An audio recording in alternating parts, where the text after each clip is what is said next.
अॼोकी ही video psychology के बारे में है। असां साइकोलॉजी जा कुछ फैक्ट अवां वटि रखंदासीं त उन खां पहिरियां असां इहो ॼाणे वठंदासीं त आख़िरकार साइकोलॉजी आहे छा।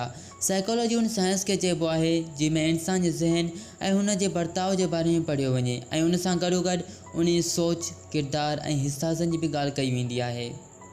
असां अवां वटि कुछ साइकोलॉजी जा फैक्ट रखंदासीं त वीडियो सां अंत ताईं रहंदा ऐं चैनल के सब्सक्राइब कंदा जीअं पार्ट 2 भी अवां ॾिसी सघो। साइकोलॉजी फैक्ट नंबर 1, जेकॾहिं को माण्हू पंहिंजा मक़सद जेके हू पंहिंजी ख़्वाहिश सां हासिल करणु चाहे थो, मसलन डॉक्टर थियणु, वकील थियणु या कारोबार करणु, अगर उहो माण्हू ॿिए माण्हू के उन मक़सदनि जे बारे में बार बार ॿुधाए त साइकोलॉजी जे मुताबिक़ उन माण्हू में उन मक़सदनि खे हासिल करण लाइ हौसलो ख़त्म थी वेंदो ऐं तमामु घटि चांस हूंदा त हू मंज़िल ते पहुची सघे। Psychology fact number 2, in fact के ॼाणण खां पोइ अव्हां खे पंहिंजे ई माहौल अंदरि अहिड़ा माण्हू नज़र ईंदा जंहिंजी ख़ुशी जी हिकु वजह तव्हांखे ख़बर पवंदी। उहा ॻाल्हि हीअ आहे त जेको माण्हू पाण खां वधीक कंहिं ॿिए माण्हू ते ख़र्च करे थो, उहो माण्हू पाण में ई ख़ुशि रहे थो। मतिलबु त ॿिए ते ख़र्च करण सां उहो शख़्स ख़ुशी महसूसु करे थो। साइकोलॉजी फैक्ट नंबर 3, 18 खां 33 सालनि जी उमिरि जे विच वारा माण्हू तमामु घणो पंहिंजे पाण खे ॾुखियो ऐं डिप्रेस फील कंदा आहिनि ऐं जीअं हू 33 सालनि खां अॻिते जी उमिरि गुज़ारणु शुरू कंदा आहिनि तीअं ई उन्हनि जो दर्द ऐं डिप्रेशन घटि थींदो वेंदो आहे।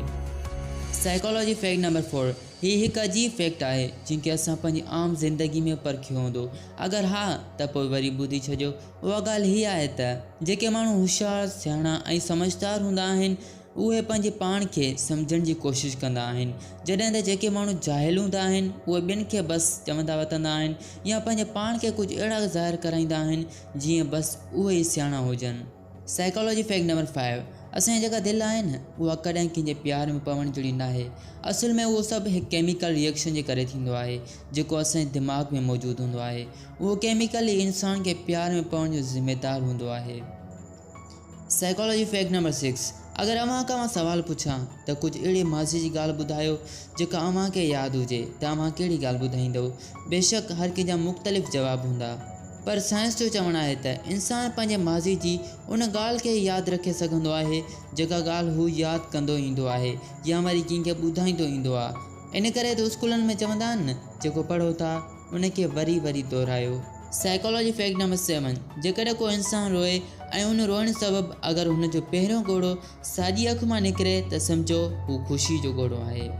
पर अगरि को इंसान रोए ऐं उन रोअण महिल उन जो पहिरियों ॻोढ़ो खाॿी अखि मां निकिरे त सम्झो हू कंहिं ग़म में रोई रहियो आहे। साइकोलॉजी फैक्ट नंबर 8, हीअ ॻाल्हि त असां आम ॿुधी हूंदी पर साइंस बि उन खे सच चयो आहे त अगरि हिकु माण्हू कंहिं ॿिए माण्हू जे बारे में घणो ॻाल्हाए थो ऐं उन जूं ॻाल्हियूं करे थो या उन जा मिसाल ॾिए त सम्झो उहो इंसान उन सां प्यार थो करे। मसलन अलाह वारा अलाह जूं ॻाल्हियूं कनि था त उहे अलाह सां प्यार कनि था।